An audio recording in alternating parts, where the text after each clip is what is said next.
Bismillahirrahmanirrahim. Assalamualaikum warahmatullahi wabarakatuh. Alhamdulillahirabbil alamin. Wassalatu wassalamu ala asyrafil anbiya'i wal mursalin wa ala alihi wa ashabihi ajmain, amma ba'du. Teman-teman sekalian, mahasiswa dan mahasiswi dimanapun Anda berada saat ini, senantiasa saya berharap dan terus berdoa kepada Allah. Semoga umur kita dipanjangkan Allah dalam kebaikan. Semoga hari-hari yang sedang kita jalani, hari-hari yang akan kita hidup di depan, menjadi jalan dan wasilah untuk semakin bertambah ilmu, bertambah amal soleh, dan bertambah dekat dengan Allah Subhanahu wa Ta'ala. Dan semoga kita semua ditakdirkan Allah berkumpul, bersilaturahmi di tempat terbaik di akhirat, di dalam surga Allah Subhanahu wa Ta'ala. Teman-teman sekalian, pada kesempatan yang sangat berbahagia ini, bersama-sama kita akan melanjutkan perkuliahan kita, di mana perkuliahan melalui via YouTube ini adalah perkuliahan sebagai pengganti dari pertemuan yang seyogianya dapat dilaksanakan pada tanggal 27 September yang lalu. Namun qadarullah dengan keterbatasan-keterbatasan sehingga perkuliahan pada tanggal tersebut belum dapat terlaksana dengan baik. Dan hari ini insya Allah semoga Allah mudahkan untuk pengganti atas perkuliahan yang tidak terlaksana di tanggal tersebut, tanggal 27 September. Apa yang akan kita capai di dalam pertemuan ini, yaitu tentang terminologi hadis. Kita akan mengenal sedikit banyak tentang istilah-istilah hadis secara bahasa. Ya, istilah-istilah hadis, pendefinisiannya secara syariat. Dan terminologi hadis ini yang akan kita upaya untuk ketahui adalah hadis, definisinya secara bahasa dan secara istilah, kemudian sunnah secara bahasa, secara istilah, khobar, dan juga asar. Inilah target kita ya melalui perkuliahan via YouTube ini. Nah, teman-teman sekalian, mari kita melangkah pada pencapaian yang pertama tentang pengertian hadis. Apa yang dimaksud dengan hadis? Secara bahasa, hadis itu berasal dari bentukan kata hadatsa yahdisu hudusan wa hadasatan. Artinya, al-hadis fi lisanil Arab. Pengertian hadis dalam mu'jam atau kamus lisanul Arab, lisannya orang-orang Arab. Al-jadidu minal asya'i. Sesuatu yang baru. Ya, sesuatu yang baru. Nukidul qadim.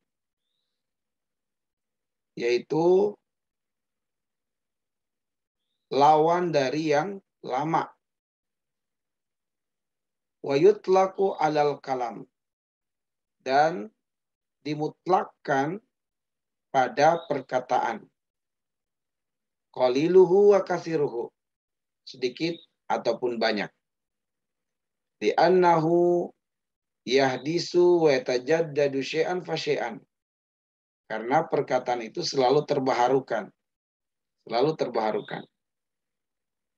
Wa jam'uhu ahadis. Dan jamak daripada hadis itu adalah ahadis. Ini adalah definisi hadis secara bahasa. Adapun definisi hadis secara istilah, ma'udifa ilan Nabi sallallahu alaihi wasallam, apa saja yang disandarkan kepada Nabi sallallahu alaihi wasallam min kaulin dari perkataan beliau, au fi'lin dari perbuatan beliau, au takririn atau dari ketetapan beliau, keputusan beliau, au sifati khalqiyati au khuluqiyatin, atau sifat dari lahiriah beliau atau sifat-sifat lainnya secara batin atau secara mental. Nah, dari definisi ini, definisi hadis secara istilah ini dikenallah ada 3 jenis hadis. Ada hadis qauli, ada hadis fi'li, dan ada hadis takrir. Ini hadis fi'li ya, kurang i di sini. Hadis fi'li dan hadis takrir. Inilah yang disebut dengan hadis nabawi. Karena ada yang juga yang disebut dengan hadis qudsi, teman-teman. Ya, ada juga yang disebut dengan hadis qudsi. Tapi hadis nabawi adalah hadis yang disandarkan kepada Nabi dari perbuatannya, dari perkataannya, dari perbuatannya, dan juga dari ketetapannya. Maka dikenallah dalam hadis nabawi itu terbagi 3 hadis. Ada hadis qauli, hadis fi'li, dan hadis takrir. Contoh hadis qauli atau perkataan. Qauluhu sallallahu alaihi wasallam, yaitu perkataan baginda Nabi Muhammad sallallahu alaihi wasallam, man shoma ramadhana imanan wa ihtisaban, siapa saja yang berpuasa di bulan Ramadan karena keimanan dia menjalankannya, wa ihtisaban, dan karena mengharapkan pahala dari Allah Subhanahu wa taala, ghufira lahu ma taqaddamu min dzambih, diampunkan dosa-dosa yang telah dikerjakannya. Diampunkan dosa-dosa yang telah dikerjakannya di masa lalu. Ya, muttafaqun alaihi. Hadis ini diriwayatkan oleh Imam Bukhari dan Muslim. Min hadis Abi Hurairah. Hadis dari Abu Hurairah radhiyallahu anhu. Ini adalah contoh hadis qauli, perkataan, sebab Nabi langsung berbicara, lalu sahabat mendengarkan dari Nabi, lalu meriwayatkannya. Ya, lalu mereka meriwayatkan bahwa mereka mendengarkan langsung dari Nabi berucap seperti ini. Contoh hadis fi'li, hadis perbuatan. Wa misalul fi'li, dan contoh perbuatan itu adalah hadis Himran. Hadis Himran, Maula Utsman, pembantunya Utsman. Indal Bukhari wa Muslim. Ya, menurut Bukhari dan juga Muslim. Atau hadis ini terdapat dalam Sahih Bukhari dan juga Muslim. Anna Utsman bin Affan radhiyallahu anhu, bahwasanya Utsman bin Affan radhiyallahu anhu da'a biwudu'in, memanggil Imran, pembantunya itu, biwudu'in, untuk membantunya berwudu. Ya. Jadi beliau memanggil Imran agar Imran itu membantu majikannya yaitu Utsman bin Affan dalam berwudu. Yang mungkin menyiapkan air dan kemudian menuangkan air. Fatawadda'a, maka Utsman kemudian berwudu. Nah, dalam proses wudunya yang dilakukan oleh Utsman adalah pertama, faghasala kaffaihi salasa marrat. Beliau mencuci kedua tangannya. Nih, kedua telapak tangannya dicucinya ya salasa marrat, 3 kali. Summa matmada wastansara. Ya, kemudian menciduk air atau mengambil air, ya. Jadi pembantunya itu menuangkan air, beliau menadahnya dengan kedua telapak tangan. Lalu kemudian memasukkan air ke mulutnya dan menghisapnya. Itu namanya matmada wastansara. Jadi air dimasukkan ke mulut untuk dikumur-kumur, dan air sebagian dimasukkan ke hidung, kemudian dibuang. Ya, seperti itu. Dan itu juga beliau lakukan 3 kali. Summa ghassala wajhahu salasa marrat. Lalu beliau kembali menada air dan mencuci ke wajahnya 3 kali. Jadi air yang ditampung melalui kedua telapak tangan langsung dicuci ke muka, ya, tiga kali. Tsumma ghassala yadahu al-yumna. Kemudian beliau mencuci tangan kanannya ilal marafiq. Ya, ini kurang hamzah wasalnya ya. Ilal marafiq, sampai ke siku. Jadi kemudian beliau mencuci tangan kanannya sampai marafiq. Ini marafiq, yaitu siku. Salah samarat juga 3 kali. Summa ghassala yadahu al-yusra misla dzalik, dan dia mencuci tangan kirinya sebanyak 3 kali. Sama juga sampai ke marafiq, yaitu siku. Summa masaha ra'sahu. Nah, masaha ra'sahu itu artinya air ditada, lalu airnya dibuang atau dilepas airnya. Beda dengan gosel. Gosel itu mencuci, berarti airnya ditampung. Lalu kemudian di wajah, kemudian di tangan, dan seterusnya. Tapi kalau masaha, berarti air yang ditampung tadi dilepas, kemudian diusap. Yaitu bedanya usap dengan gosel. Masaha ra'sahu. Kemudian beliau mengusap kepala. Nah, jadi air tadi ditampung dari sini, batas tumbuhnya rambut, mulai dari situ ya, ke kepala. Nah, diusap ke belakang, sampai ke belakang, dari belakang ditarik lagi ke depan. Nah, setelah itu, ibu jari dan jari telunjuk digunakan untuk membersihkan telinga. Jadi, pada pembasuhan kepala itu sekaligus dengan telinga.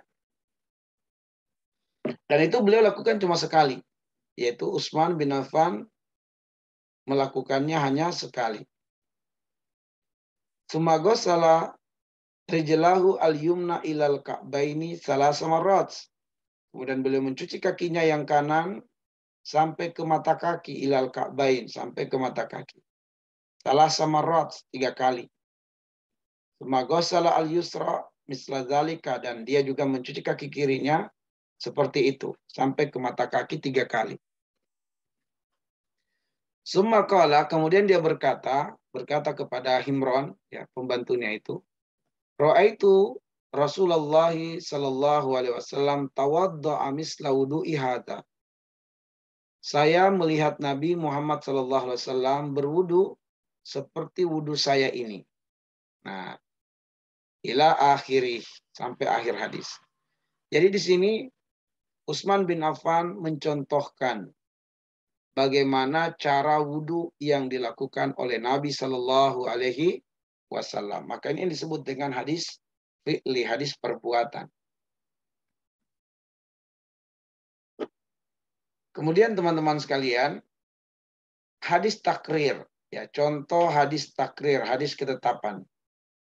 Wa misalut takrir, dan permisalan untuk hadis takrir, ma rawahu Abu Dawud wal Hakim wa Ahmad, apa yang diriwayatkan oleh Abu Dawud, oleh Al-Hakim, oleh Ahmad, an Amru bin al-As, ya, dari sahabat Amru ibn al-As.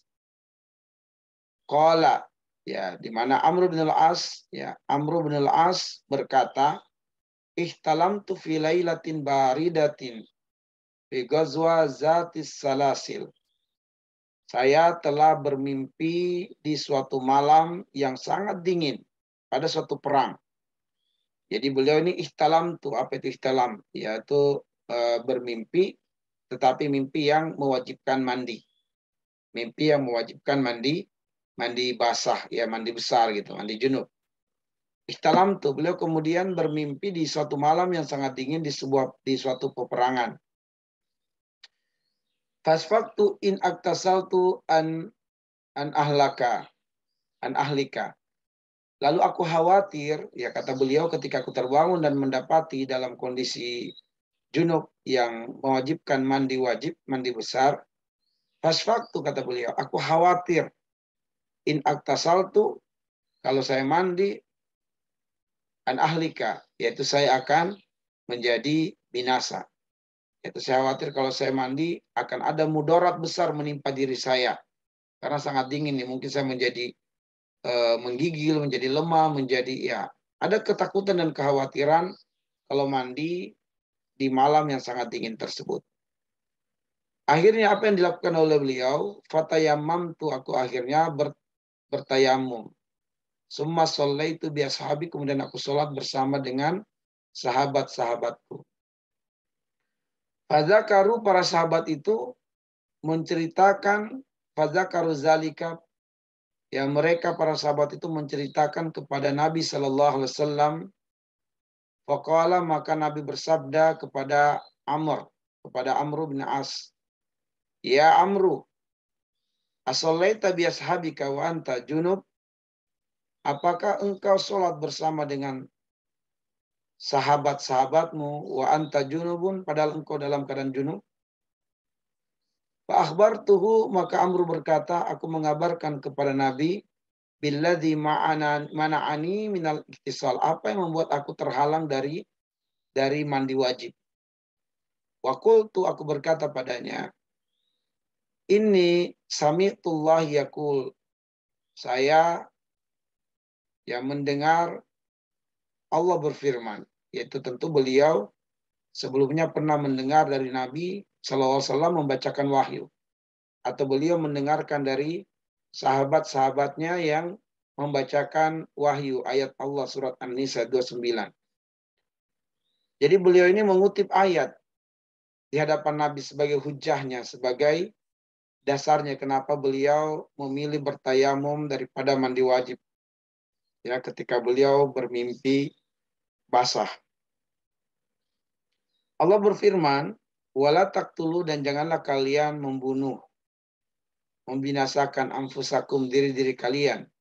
Innallaha, sesungguhnya Allah, kana, adalah dia, bikum, terhadap kalian, rahimah, maha penyayang. Fadauhaka Rasulullah sallallahu alaihi wasallam walam yakul syai'an. Nabi tertawa, ya. Nabi tertawa, artinya Nabi berbahagia mendengarkan perkataan dari Amr bin As. Dan beliau tidak mengucapkan sesuatu apapun. Setelah beliau mendengarkan alasan dari Amr bin As, beliau tidak menyalahkan apa yang dilakukan oleh Amr bin As. Beliau hanya diam. Maka diamnya Nabi menunjukkan ketetapan apa yang diperbuat oleh Amr bin As adalah benar. Bahwa jika seseorang ya terhalang dari terkena air dikarenakan kekhawatiran kalau air menimpa tubuhnya akan menjadi sangat lemah, akan menjadi mudarat bagi tubuhnya, bagi dirinya, maka lebih baiknya dia bertayamum.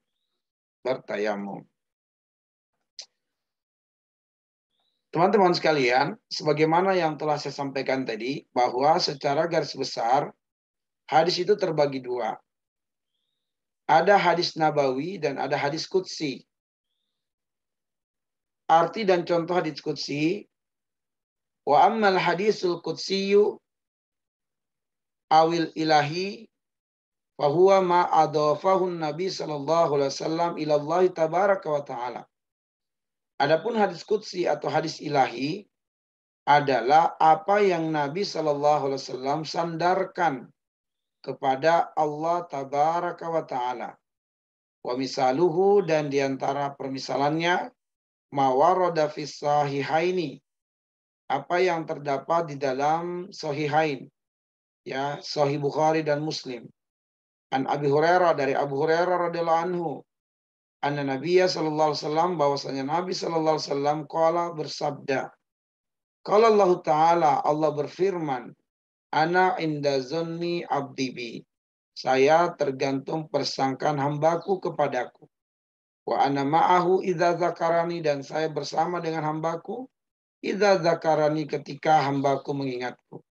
Ila akhiri, sampai akhir hadis. Nah, ini disebut dengan hadis qudsi. Ya, hadis qudsi, yaitu apa yang Nabi meriwayatkannya atau menyandarkannya dari Allah Subhanahu wa taala.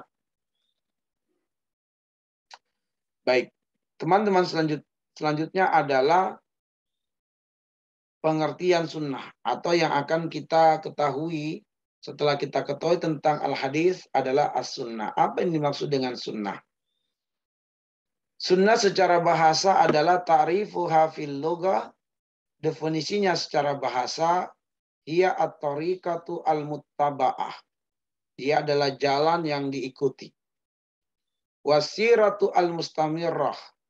Dia adalah kebiasaan mustamirrah yang berkelanjutan. Sawa'un kanat hasana am sayyi'ah. Dan sunnah itu secara bahasa bisa bermakna kebaikan dan bisa bermakna keburukan. Wa min dzalika qauluhu sallallahu alaihi wasallam. Karena itulah Nabi sallallahu alaihi wasallam bersabda, "Man sanna sunnatan hasanatan." Siapa yang melakukan, siapa yang mencontohkan ya, sunnatan hasanah, sunnah yang baik. Falahu ajruha wa ajru man amila biha ila yaumil qiyamah. Baginya akan mendapatkan pahala dari melakukan perbuatan yang baik itu dan pahala siapa saja yang mengikutinya sampai hari kiamat. Nah, ini yang disebut dengan sunnah. Dia adalah sebuah jalan muttaba'ah, suatu kebiasaan yang diikuti. Ketika nanti apa yang dia lakukan itu diikuti oleh orang lain, dicontohi oleh orang lain, maka orang tersebut jika dia melakukan kebaikan, dia mendapatkan pahala kebaikan itu, dan dia pula akan mendapatkan pahala dari pahala orang-orang yang telah mengikuti kebaikan yang telah diperbuatnya.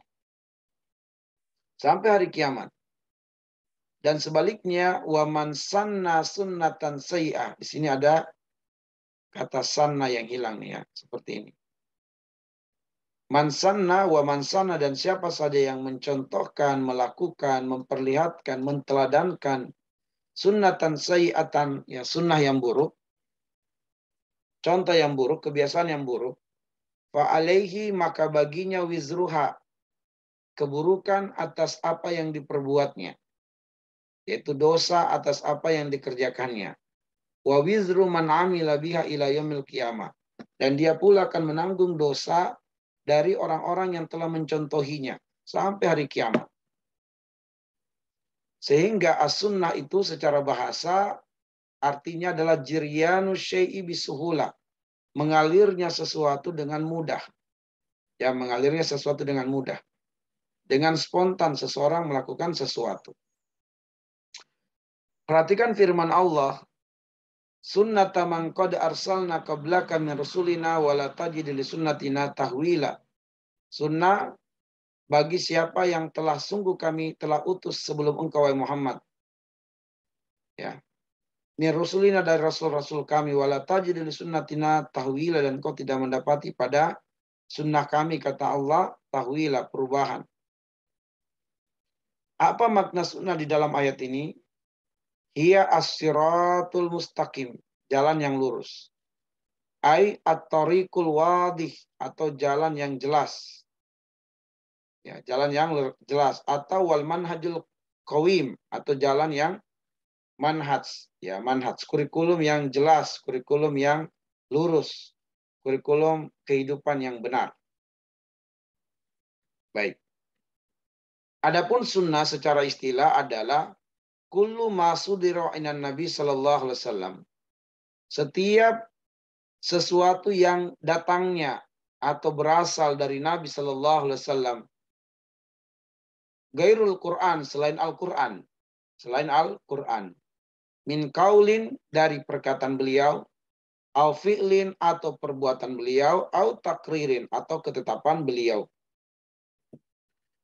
Faidha utlikat kalimatus sunnatu mufradatan, jika kemudian kata sunnah ini tampil secara mufradat, yaitu tunggal, ya bukan bentuk jamak tapi tunggal, wa mu'arrafatan, dan tampil dalam bentuk ma'rifah, ditandai dengan bil alif wal lam, adanya alif lam, ya, adanya alif lam, sehingga dibaca as-sunnah, ditandai dengan adanya alif wal lam, fi logati sahabati was salaf, Di dalam perkataannya para sahabat atau para ulama salaf, fal muradu biha, maka yang dimaksudkan dengannya adalah bukan sunnah secara bahasa, melainkan sunnah secara istilah, yaitu sunnatun Nabi sallallahu alaihi wasallam, yaitu sunnahnya Nabi sallallahu alaihi wasallam. Wahia at-tariqah, dia adalah jalan allati yang kana Nabi sallallahu alaihi wasallam, yang adalah Nabi sallallahu alaihi wasallam yataharraha, berada di atasnya, meniti jalan tersebut, fitan fizi, dalam pengaplikasiannya, dalam pengimplementasiannya, ma ba'asahullahu azza wa jalla, yang Allah telah utus beliau dengannya, minal huda wa dinil haq, berupa petunjuk dan juga agama yang benar, agama yang lurus. Nah, teman-teman sekalian, mari kita lihat definisi sunnah menurut ulama fikih, ulama usul, dan ulama hadis. Apa perbedaan sunnah dari pendefinisian ulama fikih, ulama usul, dan ulama hadis? Inna li sunnatin nabawiyah, sesungguhnya pada sunnah Nabi Sallallahu Alaihi Wasallam itu makanatun azimatun, kedudukan yang mulia, kedudukan yang tinggi, kedudukan yang besar, fi jami'i jawanibil haya, dalam keseluruhan kehidupan. Wa mimma yadullu ala dzalika, dan di antara hal yang menjelaskan, menegaskan hal tersebut, ihtimamu ulama'i asy-syari'ah biha, yaitu perhatiannya para ulama syariah terhadapnya, ala ikhtilafi fanunihim, ya berdasarkan perbedaan-perbedaan keahlian mereka. Ya, jadi perhatian para ulama-ulama syariah terhadap sunnah itu berdasarkan kehususan keilmuan mereka. Fasunnatu, maka sunnah itu lugah secara bahasa sebagaimana yang kita sebutkan tadi, hiya at-tariqah al-mustaqimah, dia adalah jalan yang lurus. Wa indal usuliyin, dan menurut para ulama usul, ya, menurut para ulama usul, yaitu para ulama usulul fiqh, hiya, sunnah itu adalah masdaru min masadiril adillati at-tasri'iyah, bahwa dia itu merupakan sumber dari sumber-sumber pendalilan, ya, pendalilan syar'i, ya, pendalilan hukum. Jadi dia merupakan sumber dalil yang menetapkan hukum. Ya, jadi menurut ulama usul, dia adalah sumber, masdaru minal min masadiri al adillati at-tasri'iyah. Dialah sumber dari sumber-sumber hukum-hukum syariat. Wa indal muhaddisin, dan menurut para ulama ahlul hadis, hiya, sunnah itu adalah wasi'atun, dia itu luas, ya, tashmulu, yang mencakup mu'zamu ahwali Rasulullah sallallahu alaihi wasallam, yang mencakup, ya, keseluruhan atau sebagian besar dari perihalnya Rasul sallallahu alaihi wasallam. Wa indal fuqaha, dan menurut para ulama fikih, tadullu, menunjukkan ala hukmin, menunjukkan hukum syar'iyyin, ya, hukum syar'iyyin, yaitu hukum syar'i, min haitsu, dari sisi as-sawab wal iqab, pahala atau dosa, benar atau salah. Nah, jadi kalau kemudian ulama usul melihat dalil-dalil, melihat hadis-hadis, melihat sunnah itu adalah sebagai sumber hukum-hukum syariat, ya, sebagai landasan-landasan hukum syariat. Kalau para ulama ahlul hadis melihat sunnah itu sebagai hal yang mencakupi segala kehidupan Nabi Shallallahu Alaihi Wasallam. Sedangkan menurut para fuqaha, sunnah itu adalah penetapan hukum syar'i untuk menghukumi suatu perbuatan apakah berpahala atau mendapatkan dosa, halal atau haram, benar atau salah. Baik. Nah, mari kita lihat ta'rifus sunnah indal usuliyin. Apa definisi sunnah menurut para ulama usul? As-sunnatu fi istilahil usuliyin, sunnah dalam pengertian ulama-ulama usul adalah manukila, apa yang dinukil anin Nabi sallallahu alaihi wasallam, dari Nabi sallallahu alaihi wasallam, min qaulin, dari perkataan beliau, au fi'lin, atau perbuatan beliau, au takririn, atau ketetapan beliau, mimma yasluhu ayyakuna dalilan li hukmin syar'iyyin, ya, mimma yang benar untuk menjadi dalil menetapkan hukum syar'i. Jadi apa yang dinukil dari Nabi berupa perkataan beliau atau perbuatan beliau atau ketetapan beliau yang dijadikan sebagai dasar untuk menetapkan hukum syar'i. Faulama usulul fiqh, maka ulama usul fikih itu bahasu, mereka mencari, mereka meneliti, mereka mengkaji anin Nabi, dari Nabi sallallahu alaihi wasallam, min haitsu, bahwasanya Nabi itu ditinjau dari sisi annahu musyarri'u, bahwa beliau itu adalah yang musyarri, yang mengajarkan syariat, yang menjalankan syariat, yang membuat syariat, atas perintah Allah Subhanahu wa taala. Yubayyinu linnasi, yang menetapkan atau yang menjelaskan bagi manusia dasatira hayatihim, yang menjelaskan manusia tentang hukum-hukum kehidupan baginya. Ya. Wa yumahidu as-sabila lil mujtahidina min ba'dihi, dan membuka jalan bagi para mujahid setelahnya. Di ajli dzalika, karena itulah para ulama ahlul usul meneliti perkataan-perkataan Nabi, perbuatan-perbuatan Nabi, dan juga ketetapan-ketetapan Nabi yang menetapkan tentang hukum-hukum syar'i yang dapat dijadikan sebagai landasan ditetapkannya hukum-hukum syar'i. Ya. Jadi teman-teman sekalian, ulama ahlul usul ini penelitian mereka adalah menukil apa saja dari Nabi, menukil apa saja dari kehidupan Nabi, baik perkataan beliau atau perbuatan beliau atau ketetapan beliau yang dapat dijadikan sebagai dalil untuk menetapkan sebuah hukum. Jadi mereka akan meneliti dari perbuatan Nabi, dari perkataan Nabi, atau dari ketetapan Nabi yang dijadikan sebagai dasar landasan untuk ditetapkannya sebuah hukum syar'i. Nah, inilah yang disebut dengan definisi sunnah menurut ulama usuliyin, ulama ahlul usul. Ta'rifus sunnah indal fuqaha, adapun pengertian sunnah menurut ulama fuqaha, ya, ulama fikih. Tadi usul. Usul itu akar, ya, untuk mencari hukum, memunculkan hukum.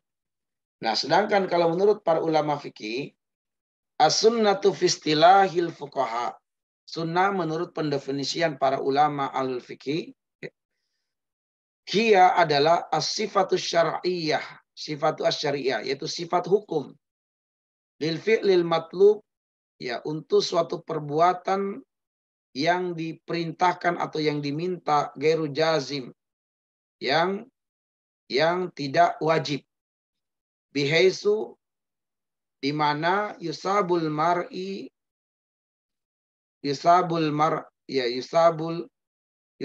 mar'a ala fi'lihi, di mana seseorang yang telah mengerjakannya akan mendapatkan pahala, wala yu'aqabu ala tarkihi, dan tidak dihukumi dosa jika dia tidak mengerjakannya. Ini arti sunnah menurut ulama fikih. Dia adalah sifat hukum untuk suatu perbuatan yang diperintahkan mengerjakannya tetapi tidak wajib sifatnya, sehingga orang yang mengerjakannya mendapatkan pahala dan tidak berdosa jika dia meninggalkan perbuatan tersebut. Wa qad tutlaqu as-sunnatu 'indahum 'ala ma yuqabilul bid'ah, dan juga terkadang sunnah itu dimutlakkan oleh para ulama alul fikih sebagai lawan dari bid'ah. Ya, dan terkadang sunnah itu dimutlakkan oleh ulama alul fikih sebagai lawan dari bid'ah. Mislu taksimihimut talak ila talaqis sunni ila talaqis sunni wa talaqi bid'ai. Sebagaimana pembagian mereka tentang tolak itu terbagi dua, yaitu ada tolak sunnah dan ada tolak bid'ah. Ai ghairu muwafiqul sunnati wal amril masyru', bahwa tolak bid'ah itu adalah tolak yang tidak sesuai dengan sunnah atau tidak sesuai dengan perintah syariat. Fayuqal, maka dikatakan, inna hadzal amalu sunnatu, maka perbuatan ini adalah sunnah, au masyru'un lahu, atau disyariatkan mengerjakannya, ya. Aslu fi syar'i, ya, bahwa ada landasan hukumnya benar. Saun kana syar'uhu fil kitab aw fi sunnah. Baik itu sesuatu yang disyariatkan terdapat di dalam Alkitab atau terdapat di dalam sunnah. Ya. Wal fuqaha'u, maka ulama alul fikih itu bahasu, mereka mengkaji, mereka meneliti af'al, perbuatan-perbuatan Rasul sallallahu alaihi wasallam, allati, yang tadullu, menunjukkan ala hukmin syar'iyyin, hukum syar'i, min wujubin au hurmati au nadbin au ibahatin au ghairi zalik. Ya. Dari sisi kewajiban, dari sisi wajibnya atau haramnya atau sunnahnya, ya, mustahabnya atau ibahah kebolehan atau selainnya. Jadi mereka itu meneliti apa saja dari perbuatan Nabi yang dijadikan sebagai landasan hukum syar'i untuk menetapkan hukum tentang suatu perbuatan. Apakah perbuatan itu nantinya dihukumi wajib atau haram atau sunnah atau boleh atau yang selain dari itu. Fasunnah indahum, maka sunnah menurut mereka adalah hukum. Ai hadzal fi'li hukmuhu sunniyah wan nadwi. Bahwa perbuatan, ya, hadzal fi'l, bahwa perbuatan ini hukumnya adalah sunnah atau hukumnya adalah sesuatu yang terpuji. Bahwa laisa fardan, maka itu bukanlah kewajiban. Wala wajiban, ya, bukan fardu dan bukan wajib. Jadi menurut para ulama fuqaha, ya, sunnah itu adalah hukum dari suatu perbuatan. Hukum dari suatu perbuatan. Nah, pengertian sunnah indal muhaddisin. Adapun sunnah menurut para ulama alul hadis, innali sunnati indal muhaddisina istilahati iddah. Menurut para ulama muhaddisin, bahwasanya sunnah itu memiliki istilah-istilah yang sangat banyak. Wa itlaqu alaihal hadis, dan dimutlakan terhadap sunnah itu sebagai al-hadis. Ya, jadi sunnah itu disebut juga sebagai al-hadis. Wa itlaqu alaihal asar, dan juga dimutlakan sunnah itu sebagai asar.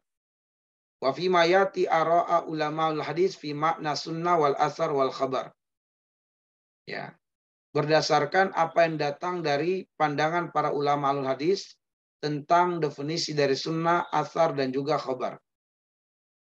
Yara jumhurul ulama, maka yara jumhurul ulama il hadis, maka mayoritas ulama alul hadis memandang anna sunnata, bahwa sunnah itu, wal hadis, dan juga hadis, wal asar, dan juga asar, bimaknan wahid, maknanya adalah sama. Bahwa al-ula bil itibar, dan dialah hal yang utama untuk kemudian diambil pelajaran. Zahaba ba'duhum, sebagian mereka berpendapat, sebagian ulama alul hadis berpendapat bahwa sunnah, anna sunnata hiyal ahadis, sunnah itu adalah hadis-hadis allati, yang tu'khazu minha at-tashri'at, yang diambil darinya sebagai hukum-hukum syariat. Ya, diambil darinya tasyri'at. Ya, syariat. Fala yadkhulu fiha al-hadis al-mansukh. Dan karena itulah kemudian tidak termasuk ke dalam perkara sunnah hadis yang mansukh, hadis yang terhapus. Ya. Jadi sunnah ini adalah hadis-hadis yang dijadikan darinya hukum-hukum syariat, landasan-landasan syariat. Karena itulah hadis-hadis yang terhapus hukumnya tidak disebut sunnah. Wala sifatun Nabi sallallahu alaihi wasallam. Ya. Wala sifatin Nabi sallallahu. Dan sunnah itu bukan dari dan tidak termasuk dalam sunnah itu adalah sifatnya Nabi sallallahu alaihi wasallam. Al-khalqiyah. Ya, al-khalqiyah. Yaitu tidak termasuk ke dalam sunnah sifat Nabi sallallahu alaihi wasallam yang ini bukan khulqiyah, yang di dalam, yang mental, batiniyah. Li'annahu la yukhadzu minha ahkamu syar'iyyah, karena tidak dapat dijadikan darinya hukum-hukum syar'iyyah. Ya.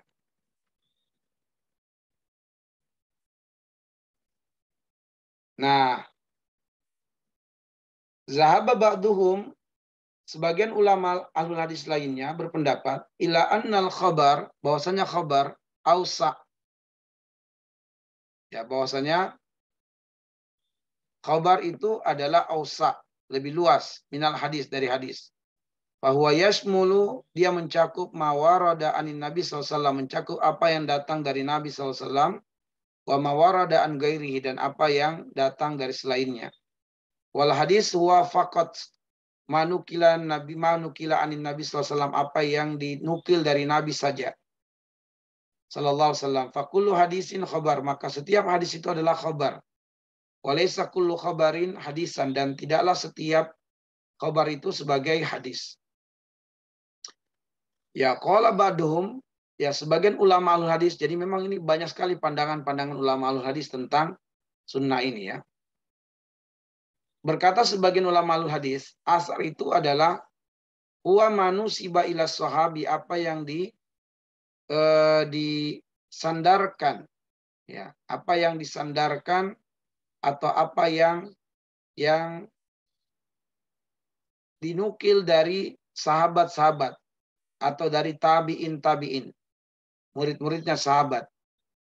Wal hadis, sedangkan hadis huwa manusiba ilan nabi, apa yang disandarkan dari Nabi sallallahu alaihi wasallam, wa ijmalan, ya, secara keseluruhan.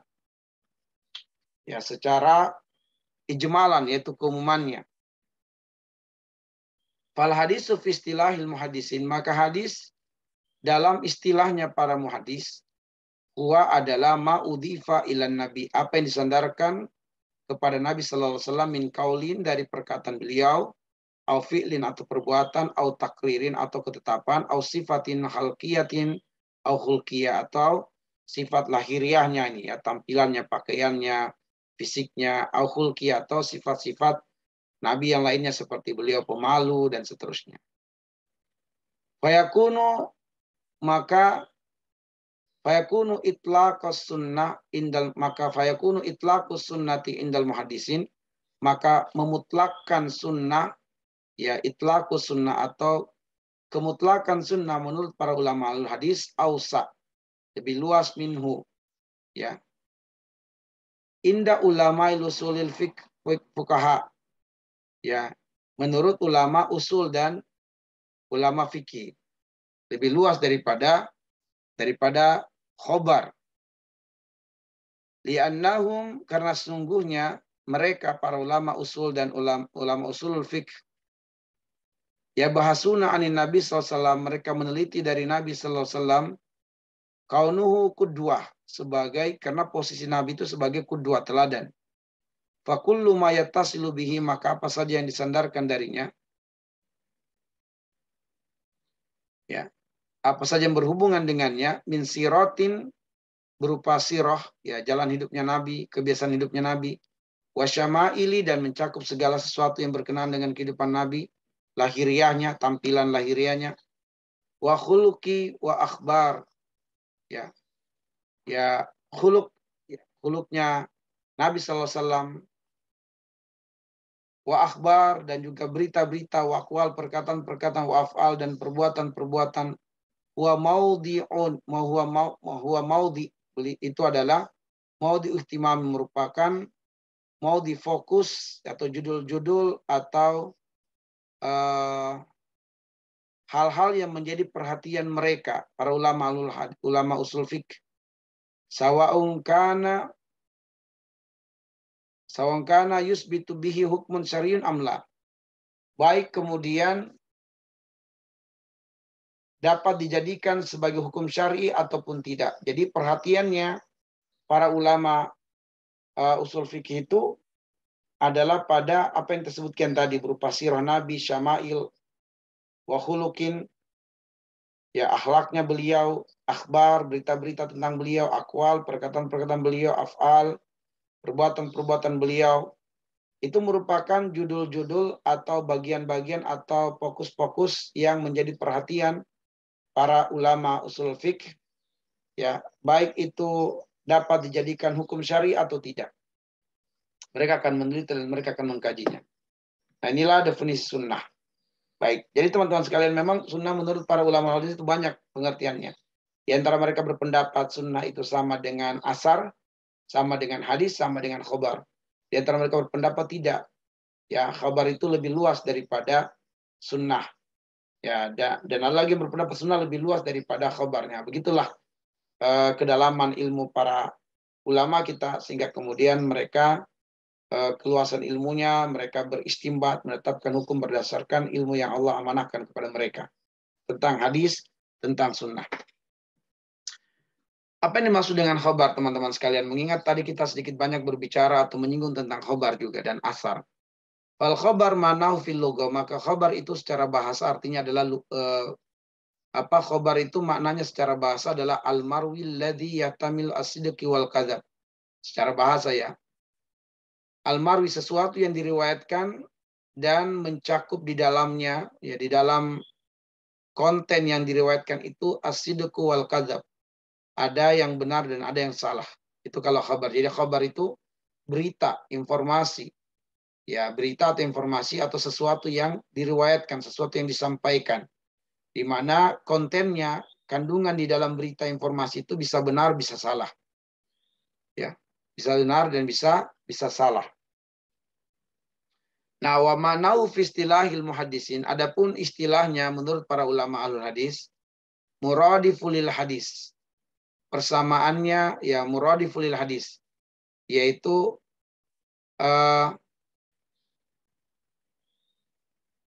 muradifu lil hadis, untuk menjelaskan ya tentang hadis atau dipersamakan dengan hadis. Ya. Atau dipersamakan dengan hadis atau untuk memaknai sebuah hadis. Wakila, dan dikatakan al hadis maja'a anin Nabi sallallahu alaihi wasallam. Sebagian ulama berkata hadis itu adalah apa yang datang dari Nabi sallallahu alaihi wasallam, wal khabaru maja'anhu wa ghairuhu. Sedangkan hadis bisa datang dari Nabi dan bisa datang dari selain Nabi. Ya, makanya khabar ini ya muradiful lil hadis. Dia juga sesuatu yang menjelaskan tentang hadis. Dia juga kedudukannya bisa sama dengan hadis. Tergantung. Ya, dia datang dari mana. Karena kabar itu dalam pengertian ini bisa lebih luas. Bisa datang dari Nabi dan bisa datang dari selain Nabi. Dari sahabatnya misalnya. Walidzalika, dan karena itulah. Kila liman yastagilu bil hadis muhaddis. Waliman yastagilu bit tawarikh wal akhbar ikhbari. Karena itulah dari orang yang takhasus dalam masalah hadis. Berbeda penyebutannya dengan orang yang takhasus dalam masalah khabar ini. Maka orang-orang yang takhasus dalam ilmu hadis disebut sebagai muhaddis. Ya, ahlul hadis. Sedangkan orang yang tafaqquh, fokus dalam masalah khabar, ya, sejarah, maka disebut ikhbari. Sebagai ikhbari. Nah, ahlul khabar. Oke, jadi di sini maknanya khobar itu bisa datang dari Nabi dan bisa datang dari selain Nabi. Tetapi khobar juga ya disebut sebagai hadis. Disebut sebagai hadis kalau datang dari Nabi. Ya, tetapi khobar tidak selalu disebut hadis kalau dia tidak datang dari Nabi. Sehingga khobar di sini lebih luas maknanya dari hadis. Apa yang dimaksud dengan asar? Asar adalah wa ammal asaru al-mazkur, adapun asar yang dimaksudkan falaisa bihadis anin Nabi SAW, bukan hadis dari Nabi SAW. Wala tasihu nisbatuhu ilaihi, dan tidaklah benar disandarkan kepadanya, kepada Nabi. Kama qala ahlul ilmi, sebagaimana perkataan para ulama. Wa maknahu, dan maknanya inda ba'dihim, oleh sebagian mereka, sahih, adalah benar. Ya, bahwa makna dari ya dan makna khabar dan makna asar itu menurut sebagian mereka adalah sahih. Ya, sahih maknanya adalah sahih, benar. Wa anna man la ya'rifu asyar yumkinu ayyaqau fihi. Ya, contohnya asar itu adalah perkataan man la ya'rifu asyar yumkinu ayyaqau fihi. Siapa yang tidak mengetahui keburukan, peluangnya terjatuh padanya. Jadi teman-teman sekalian, ingin dijelaskan di sini bahwa asar itu tidak disandarkan kepada Nabi. Ya, tidak disandarkan kepada Nabi SAW asar itu, tapi disandarkan mungkin kepada sahabat atau kepada ulama-ulama salaf. Ya. Tetapi makna dari asar itu tidak menyelisih hadis. Makna dari asar itu benar menurut sebagian besar para ulama, bahwa asar itu dia tidak disandarkan kepada Nabi, tapi meskipun demikian makna dari asar itu adalah benar, tidak menyelisihi hadis. Contohnya adalah man la ya'rifu asyar yumkinu ayyaqau fihi. Siapa yang tidak mengenali keburukan, besar peluangnya terjatuh pada keburukan itu. Maka ini bukan hadis, tapi ini adalah asar dan maknanya benar, tidak menyelisihi hadis. Faqad jaa fi fatawa al-lajna ad-daimah as-Saudiyah al-Majmu'atu al-Ula. Ya, telah datang dari fatwa al-Lajna ad-Daimah as-Saudiyah, ya, seperti kedudukannya di Indonesia adalah Majelis Ulama Indonesia MUI. Ya, itu di Saudi adalah al-Lajna ad-Daimah. Ya, lembaga riset, lembaga fatwa Saudiyah. Fa inna man ta'allama lughata qaumin fajalisuhum ilmun ma yatahaddasuna fajalisuhum alima ma yatahaddasuna fihi fa amina makarahum bihi fa amina makruhum bihi wa amma ma yaqtadihi minat targhibi fi ta'limil lughatil al-ajnabiyyah fa inna masyru'un indal hajat. Faqad sabata anin Nabi sallallahu alaihi wasallam amrun amara Zaid ibnu Thabit an yata'allama lisan al-yahud liyakunu wasitah ma'muna ma'suqah bainahu wa bainal yahud fi nukila kalamihi ilaihim wa kalamihim ilaihi. Nah, contoh-contoh asar itu sebagaimana yang terdapat di dalam fatwa al-Lajna ad-Daimah Saudiyah, ya, di antara asar, ya, perkataan-perkataan yang tidak menyelisih hadis, perkataan-perkataan yang benar yang disandarkan dari para sahabat atau para tabi'in atau ulama-ulama salaf. Siapa yang belajar bahasa suatu kaum lalu duduk, ya, lalu membersamai kaum itu dalam majelis, ya, dia ngerti bahasa kaum, lalu dia ikut bermajelis bersama kaum tersebut, alima ma yatahaddasuna fi, dan dia mengilmui atau mengerti apa yang sedang dibicarakan di dalam majelis tersebut, famina makruhum bihi, maka amanlah dia dari makar yang ada dalam majelis tersebut. Artinya dia akan ngerti apa yang dibicarakan dalam majelis itu, bahwa dia tidak sedang dibicarakan, bahwa dia tidak sedang digibahin, karena dia mengerti bahasa kaum. Tapi kalau dia tidak ngerti, boleh jadi dia menjadi topik pembicaraan dan dia tidak sadar. Ya. Nah, adapun ma yaqtadhihi min targhibi fi ta'limil lughatil ajnabiyyah fa inna masyru'un indal hajah. Siapa yang kemudian fokus untuk mempelajari bahasa asing, ya,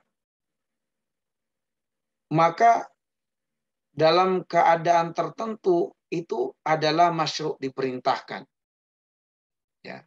Jadi siapa yang takhasus atau benar-benar menempuh suatu perjalanan untuk mempelajari bahasa asing, maka sesungguhnya perbuatan itu adalah disyariatkan indal hajat. Disyariatkan berdasarkan kebutuhan. Sebagaimana ditetapkan atau disandarkan dari Nabi Sallallahu Alaihi Wasallam yang telah menyuruh Zaid ibnu Sabit untuk belajar bahasa Yahudi. Ya, sehingga beliau menjadi perantara yang aman, terpercaya antara Nabi dengan Yahud dalam hal menukil perkataannya Nabi kepada mereka, kepada Yahud, dan juga perkataan Yahudi kepada Nabi. Jadi Nabi SAW itu ketika ingin berkomunikasi dengan orang-orang Yahudi dengan bahasa Yahudi tentunya, maka Rasulullah memerintahkan sahabatnya Zaid bin Sabit untuk belajar bahasa Yahudi. Sehingga kemudian Zaid bisa menjadi perantara Nabi, ya perantara yang amanah, perantara yang terpercaya untuk menyampaikan berita informasi dari Nabi kepada Yahudi dan juga dari Yahudi kepada Nabi Sallallahu Alaihi Wasallam. Nah, sehingga teman-teman sekalian boleh kita belajar bahasa asing untuk suatu hajat. Ya, hajatnya misalnya kita pengen berdakwah kepada mereka, kita pengen menyampaikan berita-berita Islam kepada mereka. Sehingga teman-teman sekalian inilah yang disebut dengan asar. Baik, alhamdulillah kita telah sampai pada slide terakhir ya. Sehingga pertemuan hari ini dengan menjelaskan terminologi hadis, sunnah, khobar, dan asar kita cukupkan. Lebih dan kurangnya mohon dimaafkan jika ada hal-hal yang teman-teman belum mengerti. Silakan titip pertanyaan Anda di kolom komentar YouTube ya. Nanti teman-teman absen ya di pertama Anda absen di kolom komentar YouTube dengan mengatakan pertama tulis nama Anda dan NPM Anda. Lalu setelah itu ketikkan kalimat alhamdulillah saya telah mengikuti materi ini dari awal sampai akhir. Kemudian titip pertanyaan jika Anda ada pertanyaan. Jika tidak ada pertanyaan, maka tulis apa yang Anda pahami atau pesan dan kesan Anda terhadap materi ini. Oke teman-teman sekalian, yang mengetik atau menulis komentar di kolom komentar, itulah yang saya anggap, saya nilai sebagai kehadiran di dalam mata kuliah untuk pertemuan yang tertunda ini. Ya. Baik teman-teman sekalian, naktafi bihadzal qadar. Kita cukupkan pertemuan sampai di sini. Lebih dan kurangnya mohon dimaafkan. Nasallallahu ayyaj'alana minal ladzina yastami'una al-qawla wa yattabi'una ahsanah. Subhanakallahumma bihamdik asyhadu an la ilaha illa anta astaghfiruka wa atubu ilaik. Assalamualaikum warahmatullahi wabarakatuh.